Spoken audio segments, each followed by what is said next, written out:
बिस्मिल्लाहिर्रहमानिर्रहीम, अस्सलाम वालेकुम नाज़रीन, आप देख रहे हैं द लास्ट आवर। मैं हूं यासिर रशीद और मेरे साथ हैं सीनियर सहाफ़ी राना अजीम साहब।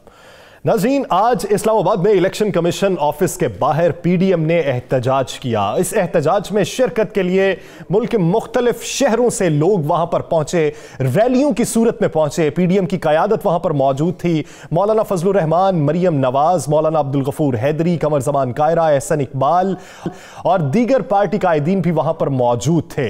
बिलावल भुट्टो आज के इस एहतजाज में मौजूद नहीं थे। वफाकी हुकूमत ये मौक़िफ़ इख्तियार करती है कि हमने इनका चेहरा अवाम पर आयां करने के लिए रेड जोन में एहतजाज की इजाजत दी है, जबकि पीडीएम की क़यादत यह समझती है अगर इजाजत ना भी मिलती तो हम यहां पर पहुंच जाते।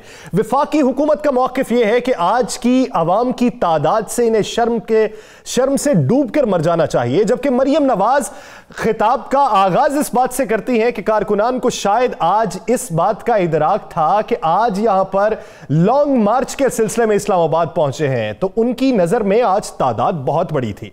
इससे पहले मौलाना फजलुर रहमान के घर पर बैठक हुई, उसमें क्या फैसले हुए, क्या किसी ने नाराजगी का इजहार किया, आइंदा की प्लानिंग क्या थी, ये राना साहब से जानेंगे। राना साहब, इलेक्शन कमीशन के बाहर का जो एहतजाज है वो पीडीएम की नजर में कुछ और है, हुकूमती नजर में कुछ और है, बाद में बहस कर लेते हैं, लेकिन उस एहतजाज से पहले की जो एक बैठक है, उस बैठक में क्या खुशगवार माहौल रहा है या फिर कोई नाराजगी देखने में आई?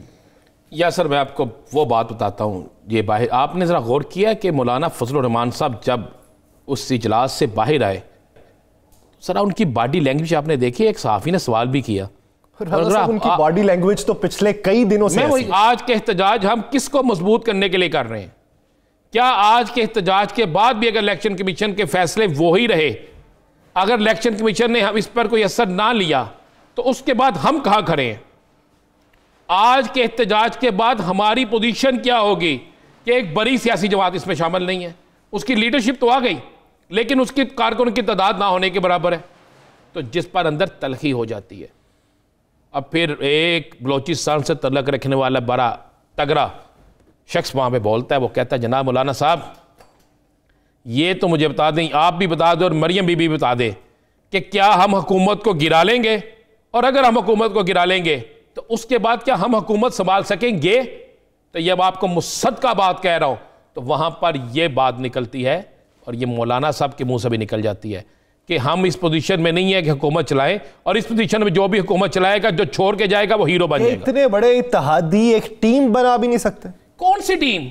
मुझे एक बात तो बताएं, आप टीम की बात करें या यार सर मुझे तो अफसोस हो रहा है, क्या बात के कर रहे हैं? टीम तो होती है, टीम में 3 खिलाड़ी है ना बड़े, उसके अलावा एक खिलाड़ी है नहीं, अब 2 रह गए हैं, एक बॉलर है, एक फील्डर है ना, इनके पास कोई बैट्समैन है ना, कोई मामला है ना, कोई चीज़ है, अपोजिशन लीडर नहीं है। आप गौर करें ना, मुलावल क्यों नहीं आए? अगर सिंध में जलसा था, हुकूमत गिराने से बड़ी तहरीक कोई हो सकती है? आप एक तरफ कहते हैं मुल्क बचाने निकले हैं और दूसरी तरफ आप उमरकोट के एक जलसे में चले जाते हैं। और भाई ये कुछ नहीं है, ये फैसला हो गया है कि 2023 तक ठुक ठुक लगी रहेगी। नहीं, मैं आपको खबर बड़ी दे देता हूं, 2023 तक ठुक ठुक लगी रहेगी, यानी सिर्फ सियासी ये ड्रामेबाजी चलती रहेगी, सिर्फ सियासी जलसे जुलूस होते रहेंगे। ना नून लीग हुकूमत लेने के लिए तैयार है, ना पीपल्स पार्टी तैयार है। पीपल्स पार्टी किसी सूरत नहीं चाहती कि हुकूमत खत्म हो, क्योंकि वो 2023 में कहती है हमारी बारी आनी है। नून लीग के पास है क्या? कौन लेगा इन हालात में? मौलाना साहब मेंबर नहीं है असम्बली के, बलोचिस्तान से जो पार्टी इनके साथ है उनके पास इतनी अक्सरियत नहीं है, तो कहां पे आप जाएंगे? आप गौर करें। और नून लीग के अंदर भी एक बड़ी लड़ाई है खुर्रम दस्तगीर और राना सनाउल्लाह की। आप ज़रा ये एक फुटेज चल रही है ना, देखिए ज़रा, पंजाब का सदर कौन है? राना सनाउल्लाह। मेहनत कौन कर रहा है? राना सनाउल्लाह। ये पीछे कौन खड़े हैं? खुर्रम दस्तगीर। और अंदर की लड़ाइयाँ बड़ी हैं। तो आज जो अंदर मीटिंग हुई है, उस मीटिंग में शदीद इख्तलाफ, और उसके बाद वाज़े हुआ वहाँ पे कि जनाब, वहाँ पे ये भी बात हुई कि जनाब ये आज ये भी फैसला कर लें कि लॉन्ग मार्च करना है कि नहीं करना, और अगर लॉन्ग मार्च करना है तो फिर लॉन्ग मार्च जो है उसके नतीजे निकलेंगे। लॉन्ग मार्च का तो इंडिया 5 फरवरी के जलसे के बाद करिए। देखें, बिल्कुल मैं कह रहा हूँ, अब 5 फरवरी के बाद भी 3 जलसे हैं ना, 3 से ज्यादा जलसे हैं। 5 फरवरी का जलसा तो कश्मीर का जलसा है, उसके बाद तो 3 से 4 जलसे हैं। आप उन जलसों में 5-5 दिन का वक्फा भी रखते हैं, तो आ गया आपका मार्च। ये कोई फरवरी को 35 का महीना नहीं है, 28 या 29 का महीना है।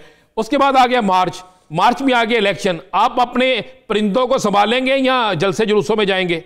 तो वहां पे बात हुई कि जनाब मार्च करना है कि नहीं करना, और मार्च इलेक्शन से पहले किया जाए। सेनेट इलेक्शन से। पीपल्स पार्टी किसी सूरत सेनेट इलेक्शन से पहले नहीं चाहती, दीगर जमातें नहीं चाहती, लेकिन पहली दफ़ा मुस्लिम लीग नून और मौलाना इस बात पे स्टैंड ले गए कि अगर लॉन्ग मार्च होगा तो पहले होगा। अब इस पे बढ़ गया वहाँ पे ग्रुप। पीपल्स पार्टी चाह रही है कि सेनेट इलेक्शन के बाद, वो चाह रही है सेनेट इलेक्शन से पहले। और मैं आपको ये भी बता दूँ, वहाँ पे ये बात हुई कि मौलाना साहब लॉन्ग मार्च कर लिया, लॉन्ग मार्च के नतीजे में अगर हुकूमत नहीं गई और हमें इस्लामाबाद से वापस जाना पड़ा, तो जो हमारे परिंदे हैं, ये परिंदे उन्होंने MPMNS को कहा कि जो हमारे परिंदे हैं क्या फिर वो हमारे कंट्रोल में रहेंगे? उस पर खामोशी हो गई। तो आखिरकार मौलाना साहब ने बगैर किसी चीज़ के मीटिंग को वाइंड अप किया कि चले इलेक्शन कमीशन की तरफ चलते हैं। कहा गया जनाब वो नवाज शरीफ पार्क से एक रैली की सूरत में जाना है, ये भी मैं सुन लें। अच्छा, आज मरियम नवाज ने भी अपना रूट तब्दील किया। हाँ जी, उन्होंने कहा रैली की सूरत में जाना, पता चला जी वहां पर 1300 लोग भी नहीं है। वो सलीना चौक पे भी जमा होना था, वहां से भी कारकुनान को सीधे उधर किया। उन्होंने कहा जी फिर इस तरह करें कारकुनों को कि वहां पहुंचे, ये ना होगा हम जब वहां जाएं, क्योंकि अब्दुल गफूर हैदरी ने भी यही इतला दी, जब वहां पहुंचे तो आपने देखा ना यासर कि कितने लोग थे। तो जिसके बाद जनाब ये सारे वहां पहुंचे हैं, वहां पहुंचने के बाद भी स्टेज पर जनाब बड़ी आपस में होती रही है, एक दूसरे से पूछते रहे हैं भाई तुम्हारे कारकुन कहाँ हैं, भाई हाजिर लगाई कौन कहाँ पे है। तो जनाब आज की मीटिंग में तो ये बड़े मायूस निकले हैं।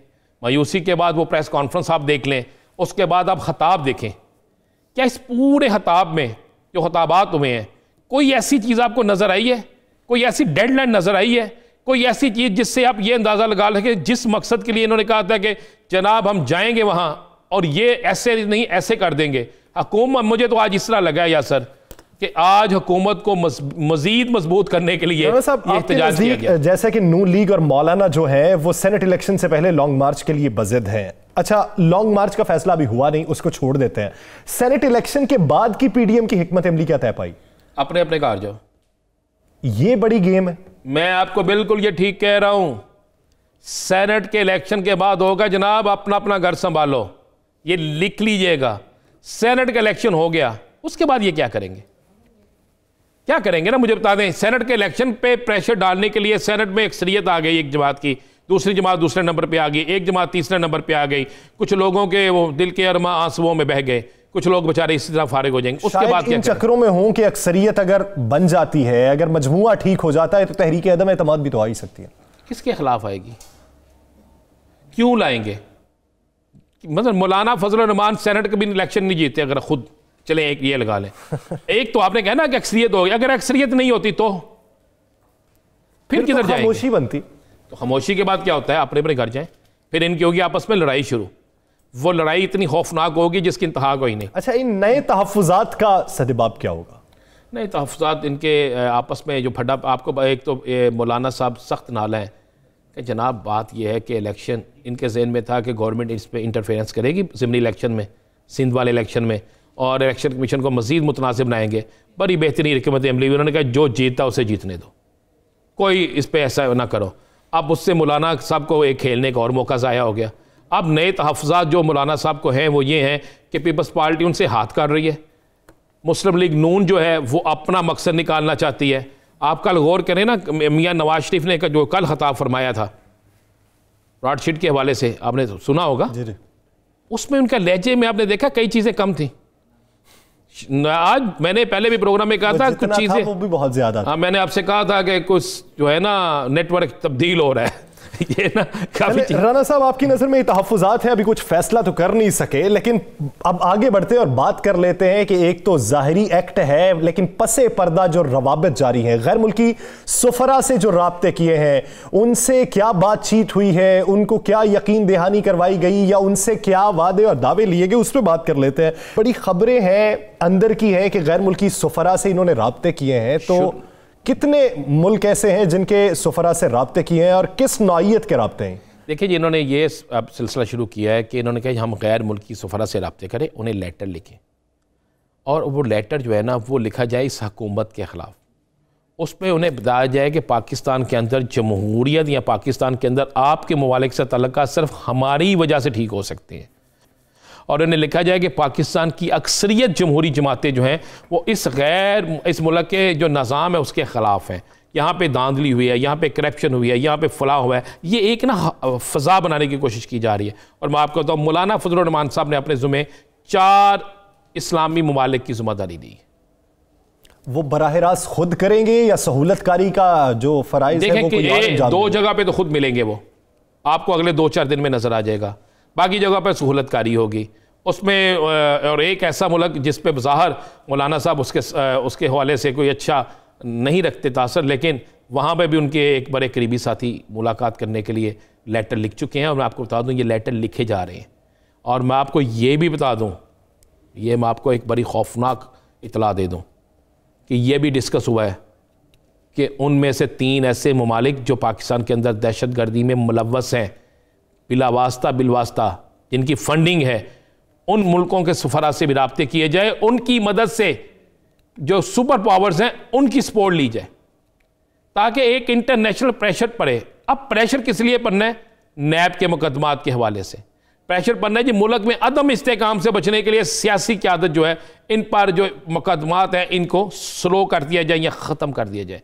और उसके बाद ऐसा माहौल बना दिया जाए कि पाकिस्तान जो पूरी दुनिया के अंदर इस वक्त एक अहमियत रखता है, इसको तनख्वाह करने की कोशिश की जाए ताकि हुक्मरानों के ऊपर कोई ना कोई ऐसी चीज़ आए। ये हो रहा है। तो राना साहब इसके रिबर्टल में हुकूमती एक्शन भी तो होगा? बिल्कुल, हुकूमत बड़ी मुतहरक है। अगर मुझे और आपको ये खबर मिल गई है, अगर मेरे और आपके पास बहुत सी चीज़ें मौजूद हैं, तो पाकिस्तान के अदारे भी बड़े मुतहरक हैं, हुकूमत भी बड़ी मुतहरक है, हुकूमत भी अपने ताईं बहुत कुछ कर रही है। और ये चूँकि ये किसी हुकूमत के ख़िलाफ़ नहीं, ये पाकिस्तान के ख़िलाफ़ है। और जब ये पाकिस्तान के ख़िलाफ़ ऐसी चीज़ें होंगी तो फिर उसे रोकना पड़ेगा और रोकने वाले से रोक लेंगे। मुल्की सालमियत पर कोई हर्फ ना आए, जो भी फैसले हों वो मुल्की सालमियत, आवाम, मुआशी और सियासी तौर पर हमें बेहपात दे सकें, वो किसी भी जानिब से किए जाएं। लेकिन अगर कोई अनासर ऐसे मुलव्वस है जो मुल्की मफाद के लिए नहीं बल्कि ज़ाती मफाद के लिए फैसले करवाना चाह रहे हैं और इस हवाले से साजिश भी रची जा रही है, तो उनके खिलाफ भी एक्शन होना चाहिए और उन्हें बेनकाब होना चाहिए।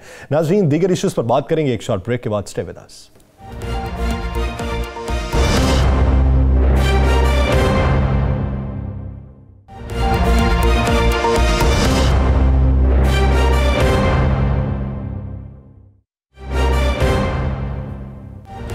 Welcome back.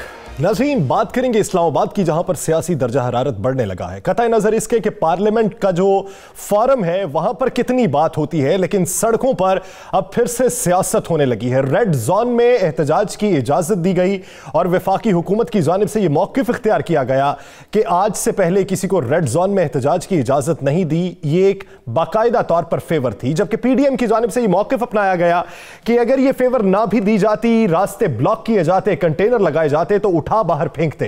लेकिन इसमें एक बड़ी बात यह है कि पिछले कुछ जलसे, जुलूसों और रैलियों में बिलावल भुट्टो जरदारी साहब मौजूद नहीं है। पाकिस्तान पीपल्स पार्टी क्या मौक़िफ़ रखती है उनकी मौजूदगी ना होने पर?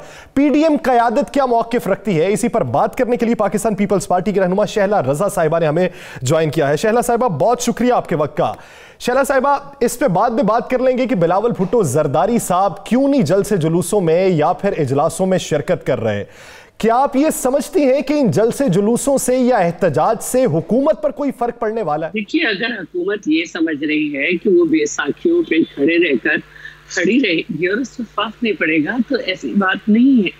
और हुकूमत पे फर्क पड़ रहा है। हुकूमत की अवाम दुश्मन पॉलिसीज जो हैं उसे लेके डूब रही हैं और अवाम जो है वो आहिस्ता आहिस्ता PDM के राय आमा हमवार करने का जो प्रोसेस है उसमें बढ़ते जा रहे हैं। और आप खुद देख लें कि जो इस वक्त पेट्रोलियम प्रोडक्ट की प्राइस है और जो महंगाई आई है और जो 2 दफ़ा कीमतें जनवरी में बढ़ाई गई हैं, तो उसके बाद कहा जा रहा है कि 2022 मुल्क की तरक्की का साल होगा और मोडीज ने कह दिया है। तो हुकूमत तो वैसे भी जो है उसको समझ लेना चाहिए कि उनसे हुकूमत करनी आ नहीं रही है।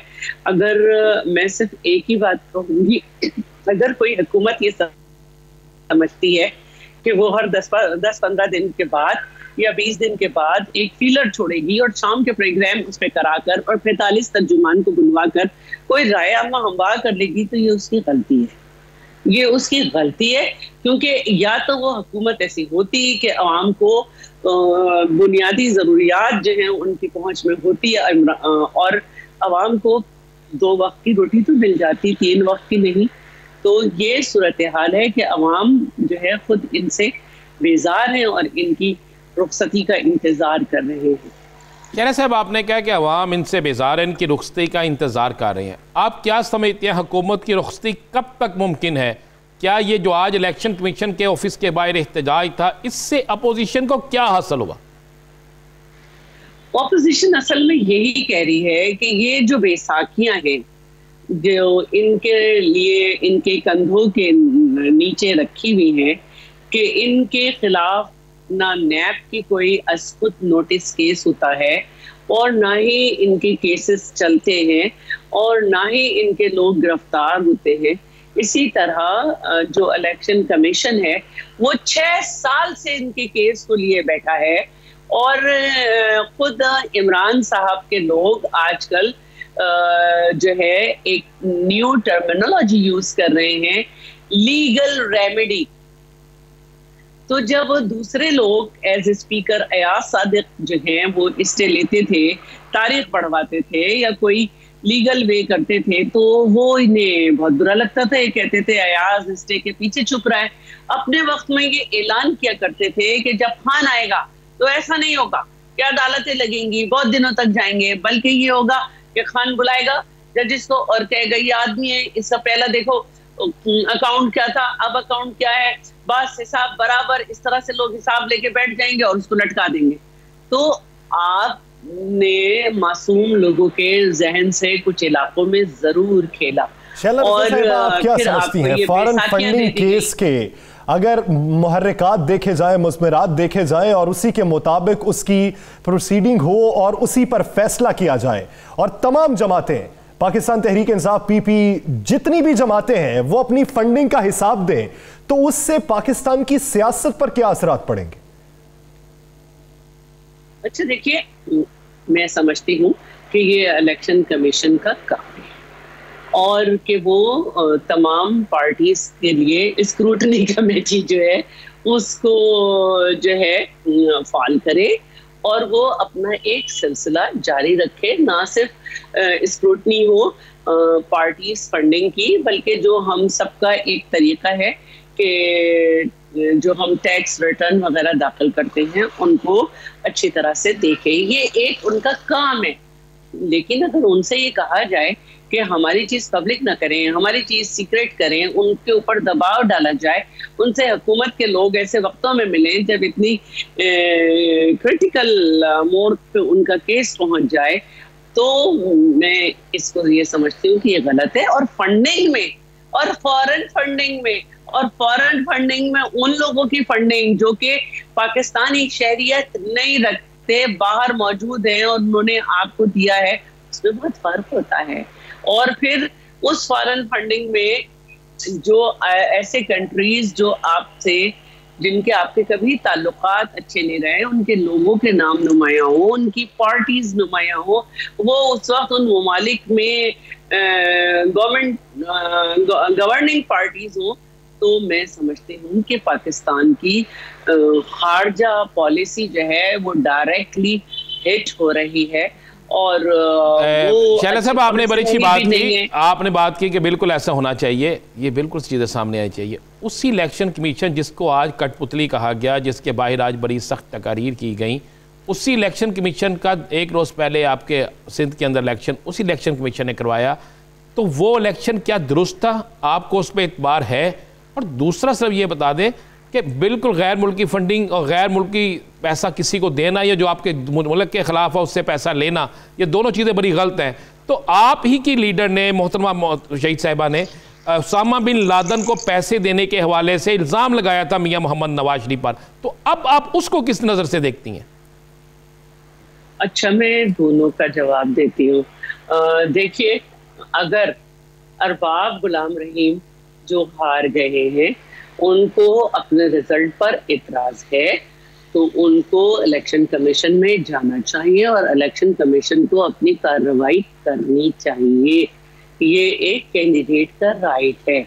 लेकिन अगर अरबाब गुलाम रहीम की तरफ से ऐसी कोई बात नहीं आई है, तो मैं ये समझती हूँ कि इलेक्शन को फिर भी वहाँ पे बहुत सारी तंजीम थी, उन्होंने देखा। और जब ये हमारे 2018 के इलेक्शन हुए मैंने भी कंटेस्ट किया था, मुझे सारे दिन क्या प्रॉब्लम्स आई, और फिर जब इनका रिजल्ट आ गया तो पाकिस्तान की तारीख में पहली मर्तबा बाहर के ममालिक समेत जो हमारे मुल्क के वजीर आज़म हैं उनके जिस तरह के कार्टून्स दिखाए गए उससे हमें शर्मिंदगी हुई, और यकीनन कि सबको हुई होगी जिन जिनों का ताल्लुक जो है इससे है कि वो अखबार पढ़ते हैं और दुनिया में खबर रखते हैं कि क्या हो रहा है और उनके मुल्क के मुतालिक क्या बातें हो रही हैं। तो वो तो किसी के चाहे वो कार्टूनिस्ट हो चाहे कुछ हो, उन्होंने किस तरह से एक्सप्लेन किया कि पाकिस्तान की तारीख में क्या हुआ। तो मैं ये बात कहूँगी, दूसरी मैं ये बात कहूँगी कि आपको याद होगा कि सिर्फ ये फॉरेन फंडिंग केस नहीं, अगर हम फैसल सोलेह हयात साहब का केस देखें, अब्दुल हकीम बलोच साहब का केस देखें, फहमीदा मिर्जा के सामने जो फाइट किया गया इलेक्शन उसमें देखें, तो जब रीकाउंटिंग हुई तो किस मौके पे रीकाउंटिंग को क्लोज करके जो लोग जीते हुए हैं उनके हक में फैसला दिया गया, ये सब कुछ ढका छुपा नहीं है। शैला रज़ा साहिबा, पीडीएम का मौक़िफ़ है कि इलेक्शन कमीशन पे दबाव है। 6 साल से ये केस चल रहा है, चले मान लिया 2.5 साल से दबाव होगा, तो 2.5 साल से जो पिछला अरसा था तब किसका दबाव था? मैं ये समझती हूँ कि इलेक्शन कमीशन पे अगर किसी और हुकूमत का भी दबाव रहा तो ये गलत बात है और इन बातों का खमियाजा भुगता गया। मैं आपसे एक बात शेयर करती हूँ, गांचे गिलगित बल्तिस्तान, तो बल्तिस्तान की ये सीट है गांचे, और इस के 33 जो वोट थे लास्ट इलेक्शन, प्रीवियस इलेक्शन में, इसकी बात नहीं कर रही, तो उसमें पोस्टल बैलेट्स जो थे उनकी बढ़तरी थी, उनके 30 के 30 को चैलेंज करके बंद कर दिया गया। और जब ये टेन्योर खत्म होने वाला था उस गवर्नमेंट का, तो 6 महीने पहले कहा कि जी पीपल्स पार्टी के मोहम्मद इस्माइल इंजीनियर जीत गए हैं। शैला रज़ा साहिबा, एक आखिरी सवाल जो मैंने शुरू में बात की थी, पूछ के थक गए हैं कि बिलावल भुट्टो जरदारी साहब बेशतर इजलासों में और रैलियों में और जलसों में शिरकत क्यों नहीं करते, उसकी बुनियादी वजह क्या है? चक्कर तो ये था कि पाकिस्तान पीपल्स पार्टी का बहुत बड़ा दिन था। हमारे मैनिफेस्टो में जो है वो मजदूर से वादा किया गया था कि उनको उनकी रिहाइश की सहूलत दी जाएगी। तो पहले मरहले में 1024 फ्लैट उनको दिए गए। ये पहले भी मिल जाते लेकिन पेंडेमिक की वजह से इसमें डिले भी हुआ और लास्ट ईयर इसमें कुछ मसाइल भी आ गए थे। इसके अलावा चिल्ड्रन इमरजेंसी सेटेलाइट सेंटर का भी था। ये 2 बहुत बड़े प्रोजेक्ट थे। मजदूर कार्ड की भी बात हुई है, तो वो वहाँ पे बिजी थे और कल जो मीटिंग हुई उसमें वो नोटिफाई नहीं थे। और बाकी वो पहले से तरतीब दिया हुआ है सिंध में जलसे जुलूसों के हवाले से, इस वजह से बुनियादी तौर पे शिरकत नहीं कर पा रहे और मकामी जो रहनुमा है वो शिरकत कर रहे हैं। बहुत शुक्रिया शैला रज़ा साहिबा इससे अपना वक्त देने के लिए। नाज़रीन, आगे बढ़ेंगे और बात करेंगे कब्जा माफिया के हवाले से। हुकूमत काफी सरगर्म अमल है कब्जा माफिया के खिलाफ एक्शन लेने में। लाहौर में भी जब वज़ीर आज़म इमरान खान दौरा लाहौर पर होते हैं तो बिलखसूस वज़ीर आला पंजाब को लाहौर और पूरे पंजाब में कब्जा माफिया के खिलाफ एक्शन लेने की हिदायत की जाती है। इसी जिमन में एक लिस्ट तरतीब दी गई है। उस लिस्ट में कौन कौन से बड़े नाम आए हैं, उन पर क्या कार्रवाई हुई या होने वाली है, इसी बारे में बात करने के लिए information officer Punjab police Suhail Sukhera साहब ने हमें ज्वाइन किया। सुखेरा साहब, बहुत शुक्रिया आपके वक्त का। सुखेरा साहब, कब्जा माफिया के खिलाफ एक्शन लेने में माजी करीब और माजी मुस्तकबिल में कौन कौन से ऐसे कब्जा माफिया हैं जिनके खिलाफ एक्शन लिया जा चुका और जिनके खिलाफ लेना है और कहीं ना कहीं पर रुकावटें दरपेश हैं और उसको उबूर किया जा रहा है? बहुत शुक्रिया, आपने हमें मौका दिया कि हम लोग आके आपको अपनी जो ये कारकर्दगी है, जो कार्रवाइयां हुई हैं वो आपके सामने रखें और अवाम के सामने रखें 92 के वर्सेस से। तो सर, ये आपको जैसा कि पता है कि प्राइम मिनिस्टर इमरान खान साहब और मोहम्मद उस्मान बुज़दार साहब, चीफ मिनिस्टर पंजाब, और इंस्पेक्टर जनरल ऑफ पुलिस जनाब इनाम गनी साहब जो हैं, इनकी ये प्रायोरिटी है कि तमाम सूबे को बदमाशान और कब्जा ग्रुपों से पाक करना है और जहाँ कहीं भी ये सर उठाएंगे इन्हें इंशाल्लाह फौरी तौर पे इनका सर कुचल देंगे। और उसी जिम्मे में, इसी बैकग्राउंड में बड़ी ही अग्रेसिव मूव चली है।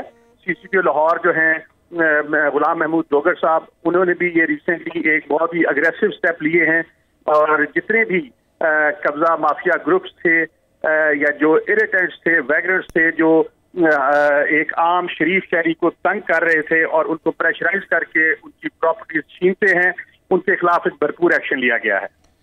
सैयद साहब, मैंने ये हमारी स्क्रीन पे चल रहा है जो सबसे बड़ी खबर है, हम समझते हैं कि चूंकि वज़ीर आज़म ने जब भी की बात कब्जा माफिया की कि खासकर लाहौर में, कि लाहौर में कब्जा माफिया भरा है, तो ये एक लिस्ट हमें मिली है, जो लिस्ट कहा जा रहा है कि ये पंजाब पुलिस ने और लाहौर पुलिस ने ये लिस्ट तरतीब दी है। इस लिस्ट पे मुझे सबसे जो मजेदार चीज़ लगी कि बड़े बड़े तगड़े नाम भी इस पे मौजूद हैं, सियासी लोग भी मौजूद हैं, कई चेयरमैन वाइस चेयरमैन के नाम भी मौजूद हैं, उनके मुकदमात की लिस्ट भी मौजूद है, पीटीआई के लोगों के नाम भी इसमें मौजूद है, पीटीआई के जो चेयरमैन वाइस चेयरमैन है, मुस्लिम लीग नून के बहुत से चेयरमैन वाइस चेयरमैन इसमें, और कई नाम हो सकता है गलत भी हो या गलत फहमी की बुनियाद पे हो या हो सकता है किसी और इंफॉर्मेशन की बुनियाद पे हो।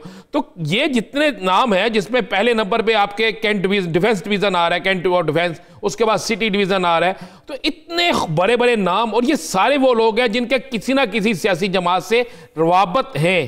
क्या ये सारे लोग जो हैं गिरफ्तार होंगे? क्या इनके खिलाफ कार्रवाई होगी? और ये जो लिस्ट है, ये इस लिस्ट के बाद तो लाहौर शहर के अंदर एक तूफान बर्पा हो जाएगा। जी राना साहब, थैंक यू। ये बिलाशुबा ये बहुत सारी डिफरेंट सोर्सेज से ये लिस्ट जो है मुरतब हुई है, जिसमें एजेंसीज शामिल हैं और हमारी अपनी जो है सिक्योरिटी ब्रांच है, पुलिस की स्पेशल ब्रांच है, और इस तरह डिफरेंट जो हमारी एजेंसीज हैं उन्होंने मिलकर तरतीब दी है। और इसमें जो साबका रिकॉर्ड है लोगों का, उसको भी मद्देनजर रखा गया है। रिकॉर्ड नहीं है, लेकिन इसके बावजूद ये लोग अगर इसमें शामिल हैं किसी इस किस्म की एक्टिविटी में, तो उनको भी इसमें इनकॉर्पोरेट किया गया है और इसके खिलाफ एक्शन लिया गया है। जो इलीगल वेपन्स ये लेके फिरते हैं या जो ये गनमैन और लोगों को पास करते हैं, उनके खिलाफ एक्शन लिया गया है। और कोई भी अगर कंप्लेंट इसमें सरफेस होगी तो उसके खिलाफ भी इंशाल्लाह भरपूर कार्रवाई की जाएगी। और ये आपने जैसे देखा है, ये बिला तफरीक एक कार्रवाई की गई है और जो लिस्ट मुरतब हुई है, ये जो लोग सुखेरा साहब, पेपर वर्क बहुत अच्छा है, यानी इंफॉर्मेशन अगर कलेक्ट की गई है तो वो किसी बुनियाद पे कलेक्ट की गई होगी। लेकिन अगर आप ये देखें कि वज़ीर आज़म की आमद से 2 दिन पहले छापामार कार्रवाइयां तरतीब दी जाती हैं, छापे मारे जाते हैं, लेकिन गिरफ्तारियां कितनी बड़ी हुई, ये एक बुनियादी सवाल है। अगर किसी मज़ारे को, किसी ड्राइवर को उठा लिया जाए और कहा जाए कि छापामार कार्रवाई के नतीजे में इसे गिरफ्तार किया गया है, तो सवालिया निशान फिर पैदा होता है कि कोई बड़ा एक नाम गिरफ्तार हुआ इस जुमरे में। जी बिल्कुल, मैं इसमें आपको थोड़ा सा इंडिकेट करता हूं कि सबसे पहला पॉइंट तो ये है कि हम एक मैसेज देना चाहते हैं पब्लिक को कि कोई बंदा भी अबव लॉ नहीं है। जिस बंदे का क्रिमिनल रिकॉर्ड होगा, खा उसका कितना ही बड़ा नाम हो, छोटा नाम हो, उसका किसी भी सियासी जमात से ताल्लुक हो या गैर सियासी जमात से ताल्लुक हो, हमारा इससे कोई वास्ता नहीं है। हमने उसके खिलाफ बिला तफरीक कार्रवाई करनी है। तो उसमें जो सबसे पहला स्टेप होता है वो ये है कि पुलिस जाए, अगर उनके कोई गनमैन खड़े हैं, कोई उनके हवारी हैं, तो उनको चेक किया जाए और पब्लिक को ये मैसेज दिया जाए कि पुलिस इनके खिलाफ बिला खौफ कार्रवाई करेगी और अगर किसी की कंप्लेंट है तो वो भी बिला खौफ पुलिस से राब्ता करें। अब जो जितने बड़े नाम हम कहते हैं उसमें बाज़ औक़ात तो किसी का केस पेंडिंग नहीं होता, कोई अपेरेंटली कोई उनके खिलाफ एप्लीकेशन पेंडिंग नहीं होती, बाज़ औक़ात खौफ और हरास की वजह से, डर की वजह से लोग उनके खिलाफ कंप्लेंट नहीं करते हैं। तो सबसे पहला स्टेप जो है वो यही है कि आप लोगों को ये कॉन्फिडेंस दें कि ब्रदर, अगर किसी ने आपके खिलाफ या आपकी प्रॉपर्टी को कब्जा किया है, आपको कर रहा है और आप इस डर से उसके खिलाफ कार्रवाई नहीं करवाते कि ये बहुत ताकतवर आदमी है, तो कोई भी कानून से ज्यादा ताकतवर नहीं है। इंशाल्लाह उसके खिलाफ भरपूर कार्रवाई होगी। तो स्टेप 1। सैयद साहब, बिल्कुल आप दुरुस्त कह रहे हैं। IG बड़े मुतहरक है, CCP आपके गुलाम डोगर साहब बेहतरीन आ गए, DIG लाहौर आ गए, वज़ीर आला खुद इमरान खान खुद चाहते हैं कि ये सब कुछ हो। आप इस शहर में बेहतरीन पोजीशन पे रहे हैं, क्या आपको भी इलम है, मुझे भी इलम है, कुछ पुलिस अफसरान भी तो ऐसे हैं जो कब्जा माफिया की सपोर्ट करते हैं, तो इस लिस्ट में उनका नाम क्यों नहीं? क्या उनके लिए महकमा कोई अलहदा लिस्ट बनाया है, उनके खिलाफ कोई महकमाना कार्रवाई होगी? राना साहब, ये दोनों एंड पे चीजें चल रही हैं। बिल्कुल उसको उसके स्पेशल ब्रांच हर वक्त मुतहर्रिक होती है और ये इसके मुतल्लिक भी है, वो मैं आपसे शेयर करूंगा। और मतलब और ये बात मुनासिब ना हो करना, तो आप बुलाएंगे तो मैं आपसे वो सारी डिटेल भी शेयर कर लूंगा। तो ये बिल्कुल जनाब जो आदमी किसी भी है तो उसके खिलाफ भी बिल्कुल हम लोग लिस्टें मुरतब कर रहे हैं। एंटी करप्शन भी उनके खिलाफ कार्रवाई करेगी, हम लोग भी करेंगे और इंशाल्लाह FIA भी करेगी। तो सुखेरा साहब, अगर माजी करीब की बात कर ली जाए तो कोई एक बड़ी जगह जो कब्जा माफिया से वागुजार करवाई गई हो या फिर मुस्तकबिल करीब में वागुजार करवाई जानी? देखिए ब्रदर, ये तो बेशुमार जगह हैं जो एंटी करप्शन ने भी, जिसके DG पुलिस ऑफिसर ही हैं, उन्होंने हरबंसपुरा पे ये अपना जो शेखुपुरा रोड पे है, शादरा में बेशुमार जगह है, अरबों की मालियत है, जिसकी इवन प्राइम मिनिस्टर साहब ने भी बहुत तारीफ की थी। हरबंसपुरा में बेशुमार गांव हैं जो कि सरकारी अमलात थी, औकाफ की जगह थी, वो भी पुलिस ने वागुजार कराई हैं। इसी तरह जो कश्मीर के देहात हैं उस पर भी पुलिस ने और रेवेन्यू ने, DC ने लाहौर जो है उन्होंने मिलकर बहुत ज्यादा एफर्ट किए हैं और अरबों की भी वहाँ प्रॉपर्टीज जो है वो वागुजार कराई हैं। इसी तरह बेदिया रोड पे और बरकी रोड पे एंड पे मैं आपको मौजे नंबर भी आपसे शेयर कर लूंगा, और खसरे भी और मौजे भी, जहाँ पर पुलिस ने और रेवेन्यू ने मिलकर इंतहाई मेहनत के साथ कार्रवाई करते हुए सरकारी जमीन सबसे पहले वागुजार कराई। सुखेरा साहब, इसमें इस लिस्ट में अगर हम नाम पढ़े, हमारे नाज़रीन अगर ये लिस्ट देख रहे हैं तो इस लिस्ट में ऐसे नाम आएंगे जिनको कभी पकड़ा नहीं जा सका था। पहली दफा ये नाम सामने आए इसमें, और इसमें ऐसे नाम भी हैं जो सियासी जमातों से बड़ा गहरा तल्लुक रखते हैं। 4 टिकट होल्डर इसमें मौजूद है, 12 इसमें वाइस चेयरमैन है और लाहौर जो सियासत का घर है उसके हैं। और इसमें ऐसे लोग भी मुझे नाम नजर आ रहे हैं जो कभी मरियम के भी इर्द गिर्द होते हैं, और ऐसे नाम भी नजर आ रहे हैं जो तहरीक इंसाफ के भी इर्द गिर्द होते हैं, और ऐसे नाम भी नजर आ रहे हैं जिनका तल्लुक जमात इस्लामी से भी रहा है, जिनका तल्लुक पीपल्स पार्टी से भी है। तो क्या यह सियासी प्रेशर पंजाब पुलिस बर्दाश्त कर सकेगी? राणा साहब, बिल्कुल आपने देखे वो सियासी प्रेशर, यकीन करें कोई ऐसा खास कभी नहीं होता। बाकी सियासी जो लोग होते हैं उनकी मजबूरी होती है कि जो उन्होंने पब्लिक से वोट लेना होता है, कोई बंदा भी उनके पास जाता है तो वो उसके लिए जरूर फोन कर देते हैं। लेकिन मैं समझता हूँ ये पुलिस की और अफसरान जो हैं रेवेन्यू के या कोई भी अफसर जिस जगह बैठा है, ये उसकी जिम्मेदारी होती है कि बात हर किसी की तामल से सुने और फिर जो मेरिट है उसके मुताबिक आगे चीज को डिलीवर कर दें। और अगर कोई सियासी आदमी उस पर प्रेशराइज करने की कोशिश करेगा तो ये प्रेशराइज वही होता है जो जरा प्रेशर ले ले, जो ना ले और बता दे कि भाई ये आपका काम गलत है, तो 90% लोग उस पर कोई इतना प्रेशराइज तो नहीं करते, ना कोई कर सकता है। चले, उम्मीद करते हैं अगर निजाम बदलने के दावे किए जा रहे हैं, बातें हो रही हैं, तो जमीनी हकायक भी देखने को मिले, बिला तफरीक कार्रवाइयां हो, किसी सियासी पुष्टपनाही को मद्देनजर ना रखा जाए। बहुत शुक्रिया सुहेल सुखेरा साहब इस हवाले से अपना वक्त देने के लिए। नाज़रीन, दीगर इश्यूज पर बात करेंगे एक शॉर्ट ब्रेक के बाद। Stay with us.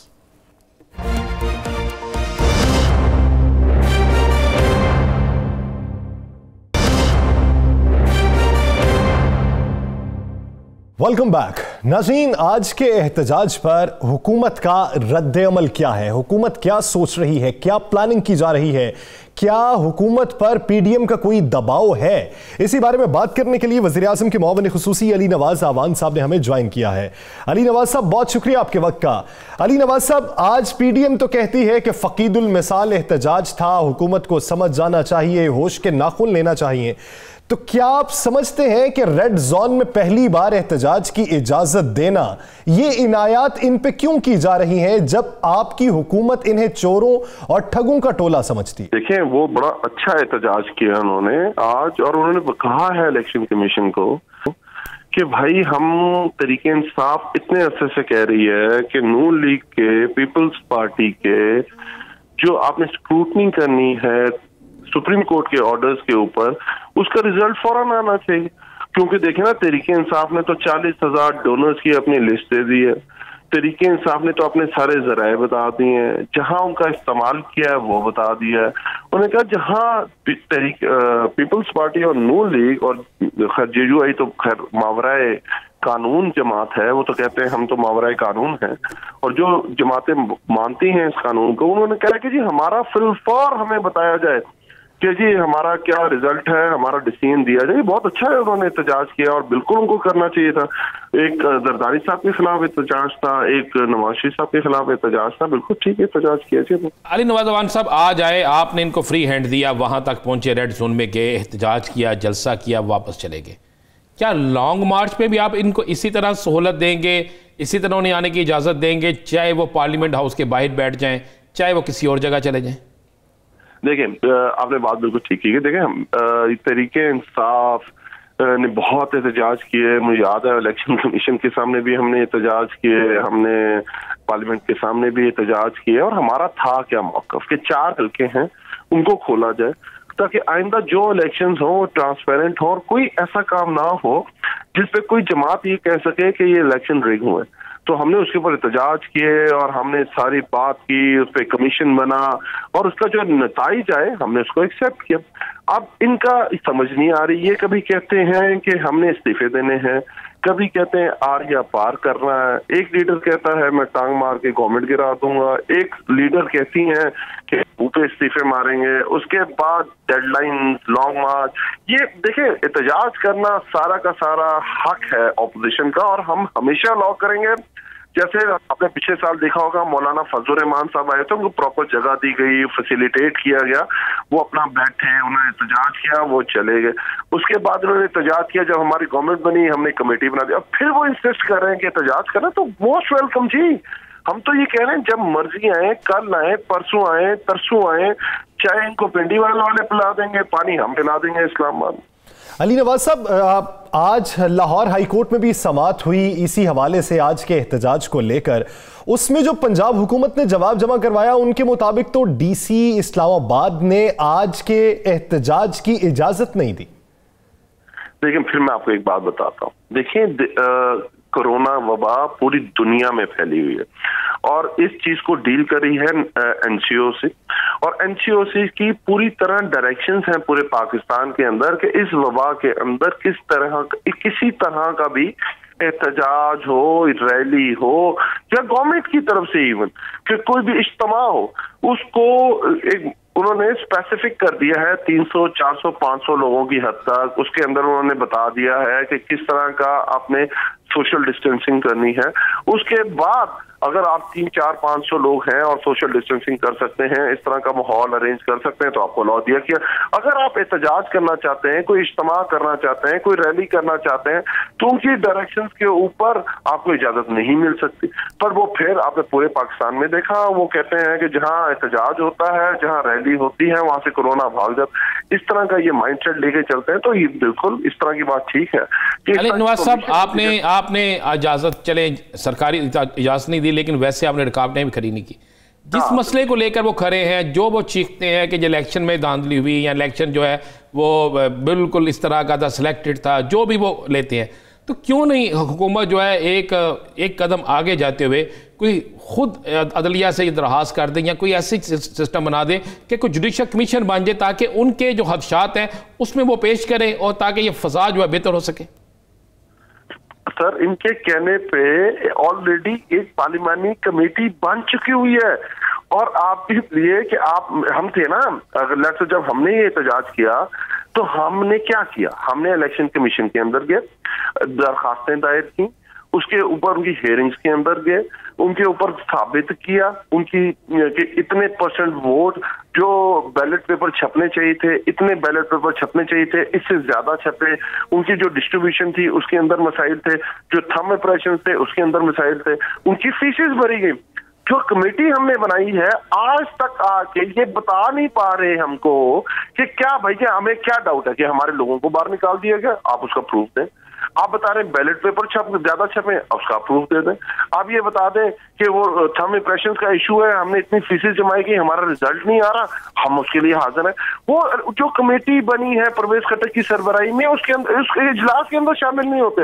अगर फिर भी ये समझते हैं, लेट्स सपोज अगर ये समझते हैं क्या इन्होंने कोई हाई कोर्ट के अंदर रेड की, कोई सुप्रीम कोर्ट के अंदर रेड की, कोई इलेक्शन कमीशन के अंदर, जो आज भी इलेक्शन कमीशन के रिकॉर्ड के मुताबिक अगर आगे जाग रहे हैं तो तरीके इंसाफ की ज्यादा पिटीशंस हैं। अली नवाज साहब, अगर फर्ज कर लिया जाए आपकी तरफ से जो दूसरी पार्टीज पर इल्जामात लगाए हैं फॉरेन फंडिंग के हवाले से, या उनकी जानिब से जो आप पर लगाए गए हैं, इलेक्शन कमीशन का अगर फैसला आ जाए, किसी एक पर भी साबित हो जाए, तो आप क्या समझते हैं कि बैनुल अक़वामी सतह पर पाकिस्तान की क्या जगह हसाई ना होगी? सर, इसीलिए तो तहरीके इंसाफ ने ये बेड़ा उठाया था कि इलेक्शन कमीशन में इलेक्शन रिफॉर्म्स होने चाहिए। इलेक्शन रिफॉर्म्स के अंदर आपके अंदर जिद्दत आनी चाहिए। इलेक्शन रिफॉर्म्स के अंदर ऐसा निजाम आना चाहिए जिसके ऊपर हमने कहा कि आप थंब इम्प्रेशन लेके आए, जिसके ऊपर वोटिंग हो। तो उस वक्त किसने कहा कि हम इस चीज को नहीं मानते? आपको याद होगा ओवरसीज पाकिस्तानी की वोटिंग पे क्या बात हुई। उसके बाद आपको याद होगा ये सारी चीजें 2017 election commission election reforms committee बनी थी, और उसके जो हमने उसके बाद में आखिर में हम उसमें से निकल गए क्योंकि हमारी बातें नहीं मानी थी। तो ये तो उसका पेश खेमा है, ये तो उसी की तरफ हम तो चाहते हैं आए बैठे, हम दोबारा इनको इन्वाइट करते हैं आए। हम ये कहते हैं कि अगर आप समझते हैं कि अगला जो इलेक्शन है उसके अंदर ये चेंजेस करके वो अच्छा इलेक्शन हो जाएगा, हम बैठने को तैयार है। वो बात आपकी बिल्कुल ठीक है कि जब भी इस तरह की चीज होती है और बैनुल-अक़वामी तौर पे उस चीज को अगर चीज समझी नहीं जाती और उसके खिलाफ डिसीजन आता है तो जग हिंसाई होती है। तो मुझे बताया ना, ये पिछले 70 साल में ये दोनों पार्टी क्या करती रही हैं? यानी आपकी जानिब से रिफॉर्म्स के लिए एक मेज पर बैठने का मौजूद है, लेकिन अगर अपोजिशन तैयार हो, तमाम स्टेक होल्डर्स को एक मेज पर बैठना चाहिए और फैसला करना चाहिए कि मुस्तकबिल में बेहतरीन हिकमत अमली कैसे तरतीब दी जा सकती है। बहुत शुक्रिया अली नवाज अवान साहब इस हवाले से अपना वक्त देने के लिए। आगे बढ़ेंगे और बात करेंगे पाकिस्तानी इदारों में भर्तियों के हवाले से। नाज़रीन, मेरिट का बोलबाला कब होगा, ये एक बड़ा सवाल है। मेरिट की धज्जियां उड़ाई जाती हैं, हुकूमत तो इस तगोदो में है कि मेरिट को बहाल किया जाए और किसी भी शय को बालाए ताक रखते हुए मेरिट पर फैसले किए जाएं, लेकिन पब्लिक सर्विस कमीशन के अलावा भी दीगर बहुत से इदारे हैं जहां पर मेरिट से हटकर तकर्रियां होती हैं, तायुनातियां होती हैं, भर्तियां होती हैं, इंकशाफात होते हैं, लेकिन उन इंकशाफात के बाद सजाएं कितने लोगों को मिलती हैं, यह भी एक सवाल है। राना साहब, पब्लिक सर्विस कमीशन के घपले सामने आते हैं कि कितनी भर्तियां की गई, किस तरीका कार के तहत की गई, किसने कितने पैसे वसूल किए, दीगर और कितने इदारे हैं जहां पर तायुनातियां या भर्तियां जो है वो मेरिट से हटके होती हैं। या सर, आज मैं आपको दो खबरें इस एक खबर में ब्रेक कर दूं। पब्लिक सर्विस कमीशन का मामला सामने आया, पेपर किस तरह आउट हुआ, किस तरह पैसे लिए गए, 10 लाख में किसने अदा किए, पहले नंबर पे आने वाला वहां पर नकल मारने वालों में पहले नंबर पे था, किस किस तरीके से हुआ। यानी कोई सोच नहीं पहले सकता था कि पब्लिक सर्विस कमीशन के अंदर भी यह मामला होगा, कभी सुनने में नहीं आया था। हो सकता है बहुत अरसे से चल रहा हो सकता है यह पहला मामला हो। अब उसके बाद एंटी करप्शन, हमें यह क्रेडिट देना होगा एंटी करप्शन को कि एंटी करप्शन ने यह पकड़ लिया मामला, बड़ा प्रेशर था। अब दोबारा एक और आपको बड़ी खबर दे दें, आज एक फैसला हो गया। फैसला यह हुआ है कि पब्लिक सर्विस कमीशन के अलावा भी जिन जिन अदारों में डायरेक्ट भर्तियां हो रही थी, चाहे वो नीचे से लेकर ऊपर तक थी, चाहे वो किसी भी रैंक के अफसर की थी, उसको चेक करने के लिए भी एंटी करप्शन ने बाकायदा एक टीम तश्कील देकर काम शुरू कर चुके हैं। और उसमें कई ऐसे खौफनाक इंकशाफात सामने आए हैं कि एक शख्स ऐसा भी सामने आया है कि जो पब्लिक सर्विस कमीशन के मामले में मुलव्वस था, उसका तल्लक एक और कंपनी से भी निकल आया है, एक और अदारे से भी निकल आया है। उसने वहां पर भी भर्तियां करवाई हैं, और एक नहीं, दो नहीं, तीन नहीं, सैकड़ों भर्तियां, या सर सैकड़ों भर्तियां हुई हैं। उसके जुमरे में तो किकबैक्स भी वसूल किए होंगे। पैसे, आपका क्या ख्याल है, वो किसी को मोहब्बत में पैसे, तो सिर्फ पैसा चलता? ये जो एक्शन है, इस एक्शन से क्या कौमी खजाने का जो नुकसान हुआ उसकी भरपाई हो जाती है? बिल्कुल नहीं। देखिए, हो नुकसान कभी पूरा नहीं हो सकता, लेकिन यह होगा कि बहुत सी काली बेरें पकड़ी जाएंगी, बहुत से लोग ऐसे सामने आएंगे जो आउट ऑफ मेरिट। देखें, एक शख्स 20 लाख रुपए देकर भर्ती हुआ है तो उसने ईमानदारी से काम करना है, उसने तो आगे आके लूट मार का बाजार गर्म करना है। उसके देखेंगे उसके नीचे कौन कौन है, उसके ऊपर कौन कौन है, उसको भर्ती करने वाले कौन थे, उससे पैसे लेने वाले कौन थे, उसको पैसे लेकर आगे किस किस को पहुंचते थे। इस बार डीजी एंटी करप्शन गौहर नफीस ने बड़ा बेहतरीन काम किया और एक बहुत बड़ी टीम बन गई है। उसमें बड़े खौफनाक इंकशाफात सामने आए हैं, सैकड़ों की तादाद है, सैकड़ों में लोग हैं जिनकी भर्तियां की गई हैं और पैसे तीसरे हाथ से लिए गए हैं, पैसे किसी और के अकाउंट में शिफ्ट किए गए हैं यासर। और एक और मैं आपको खबर, किस डिपार्टमेंट में भर्तियां ज्यादा? पुलिस डिपार्टमेंट है और सरकारी महकमे है। आपकी मेरी सोच से ज्यादा है। मैं तो परेशान हो गया हूं। आज मैंने जब वो समरी पढ़ी, आज जब मैंने वो लिस्ट देखी, क्योंकि लिस्ट हम सामने इसलिए नहीं ला सकते कि अभी उस पर इंक्वायरी कार्रवाई हो रही है। कार्रवाई से पहले लिस्ट सामने लाएंगे तो यासर कई लोग भाग जाते हैं। उसके बाद एक और आपको आज बड़ी खबर दे दूं, एंटी करप्शन एक और काम किया जिसपे हमारी बरादरी के लोग भी निकला है, सहाफ़ी भी निकला है, LDA खुद एंटी करप्शन, इसमें बाकायदा 2 ये ऐसे इदारे हैं जहां, और पटवार सर्कल, ये एक ऐसा थे जहां पे बेइंतहा करप्शन हो रही। हो क्या रहा था कि नाम नहाज सहाफ़ी जाते थे, LDA का अफसर साथ शामिल होता था, किसी के खिलाफ एप्लीकेशन दी जाती थी, एक झूठी खबर लगाई जाती थी, वहां पर छापा पड़ता था, फिर लेन देन होता था, पैसे आपस में लेन देन, वही सहाफ़ी बैठ के बीच बचाव कराता था, मुकमुकाव कराता था। उसके बाद क्या होता था, जब देखते थे कि कोई सरकारी अफसर बात नहीं मान रहा तो उसके खिलाफ, कई एक्सियंस के खिलाफ, कई ठेकेदारों के खिलाफ, कई मुख्तलिफ लोगों के खिलाफ, जब वो पैसे नहीं दे, जो शरीफ थे, जो बेचारे पैसे नहीं देते थे, मतलब एक नाम उस लिस्ट में मैंने देखा, एक एक्सियन का नाम था, मैं नाम नहीं लेता उस एक्सियन का, बेचारा लाहौर से तलक रखता है, उसके खिलाफ बेचारा इसलिए है कि उस सारी इंक्वायरियों में वो बेगुनाह हो गया। लेकिन मजे वाली बात यह है कि उसकी जान पैसे दे के छूटी, क्योंकि एंटी करप्शन में ये शख्स ने एप्लीकेशन दी थी, उसके साथ एंटी करप्शन का भी एक बंदा अफसर मुलव्वस था। ये कैसी खूबसूरत एक पूरा प्लान बना होता था। आज ये फैसला हो गया है कि एक एंटी करप्शन ने स्पेशल सेल बना दिया। अब उन्होंने कहा जी अगर किसी को किसी LDA में कोई नजायज़ तामीरात हो रही हैं, नजायज़ कब्जे हो रहे हैं, कोई मामला है, तो उसमें अब तीसरी पार्टी नहीं होगी। वो जो तीसरी पार्टी आती थी ना किसी एप्लीकेशन दिलवाई जानी, वो ख़त्म कर दी। और मैं अफसोस से कहता हूँ 27 जर्नलिस्टों के नाम आए हैं, 27 सहाफ़ियों के नाम आए हैं, 27 सहाफ़ी जो हमारी और आपकी बरादरी से तलक रखते हैं। 51 LDA के मुलाजमीन हैं, 51।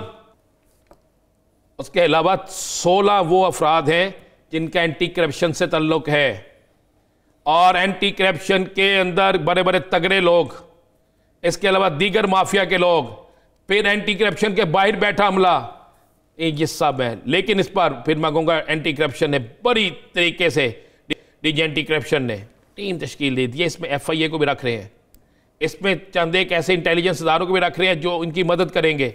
और ये 2 खबरें बनी हैं कि जनाब आने वाले चंद दिनों में, मैं ये नहीं कह रहा महीने 2 महीने में, क्या सर आने वाले चंद दिनों में हम जो लिस्ट सामने लाएंगे कि मेरिट से हट के भर्तियों की, रिश्वत से लेकर, और उसके बाद चाहे मेरी बरादरी से तलक रखने वाले, उम्मीद करते हैं, दुआ गो है कि किसी ने भी गलत तरीके से पैसा कमाया, खाया या कहीं पे लगाया, उसकी खाल उधेड़ दी जाए, और ये जो लिबादा इंसानियत का ये शराफत का ओढ़ रखा है, इसे उतार कर आवाम के सामने उसका मकरूह चेहरा दिखाया जाए कि किस तरीके से घपले हुए और यहां पे मेरिट का कत्लेआम होता रहा और कौन से लोग यहां पर धौंस जमाते रहे। नाजरीन, द लास्ट स्टार से मुझे और राना अजीम साहब को दीजिए इजाजत। अल्लाह ने के बाद।